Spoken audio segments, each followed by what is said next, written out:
देखूं जो आसमां से तो इतनी बड़ी जमीन, इतनी बड़ी जमीन पे छोटा सा एक शहर। छोटे से एक शहर में सड़कों का एक जाल,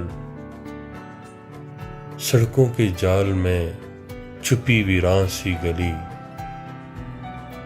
वीरान गली के मोड़ पे तन्हा सा एक शजर,